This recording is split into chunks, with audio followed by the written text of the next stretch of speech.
xagga dhalinyarada iyo si uga faa'iideysan karaan doorashooyinkan waxaa la jooga caawa nagala qayb qaadan doonaa oo waxaan la sugan Cabdikariin Daawud Cabdikariin Shiraar Daawud wuxuu ka mid yahay dhalinyarada degmada Kaaraan kaga soo qayb galay doorashooyin qof iyo codka ah isla markaana soo tijaabiyay inuu qof iyo cod u tartamo anigu waxaan ahay Cabdirashiid Maxamuud oo caawa barnaamijka idin soo jeedinaya oo masan tahay waxaan siinay iminka Daawud siinaya Daawud Cabdikariin Shiraar waxa ka mid tahay dhalinyarada caasimadda waliba dhalinyarada soo tijaabiyay qof iyo codka oo ka soo qayb galay qof iyo codka iminka madaxda qaranka dalka ka hirgelinayaan oo lagu qabtay banaadir lagu qabtay koonfur galbeed maxaa dhalinyarada ugu jira fursad ugu jira waa mahadsan tahay wariye rashka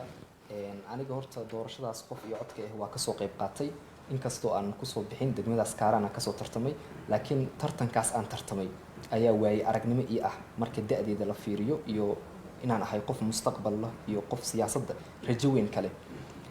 haddaan nahay dhalinyarta Soomaaliyeed horta marka hore waxaa jirtay aragti aan qabnay oo doorashada maanta jirto doorashada maanta la soo qabtay ee hadda la sii qabanayo ee burburisay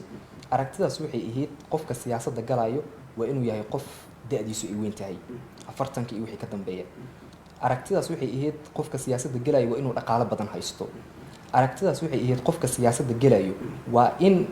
tulkiisa iyo beeshii odayaashii ay gadaal ka riixayaan laakiin haddaan nahay dhalinyarada Soomaaliyeed fursadda ugu weyn ee aan ka helnay doorashadan waxay tahay in caqabadihii cabsida nagu ahay inaan arrimo siyaasad aan galno ama rajadeena iyo hadafka aan ka leenahay dhanka siyaasadda ay noo rumoobaan caqabadihii oo dhan meesha waa ka baxday aniga maanta Daawud doorashadaas markaan galayay aniga iyo dhalinyaro badan oo magaalada Muqdisho joogto ma jirto wax oday ah aan u tagnay oo aan dhahnay nariixa ma jirto manihin dad qurbaha ka imaado lacag wata manihin dhalinyaro wadankii ku dhalato iskooladii wadanka ka soo baxday 20 jir ah qaarkeen xitaa laga yaabo inaysan xitaa fursado shaqo aysan haysanin doorashadan waxay noo ahayd meel aan u aragno in riyadeena siyaasadeed aan ku rumayn karno sidoo kale tan fursado shaqo aan ka dhigan karno way oo santahay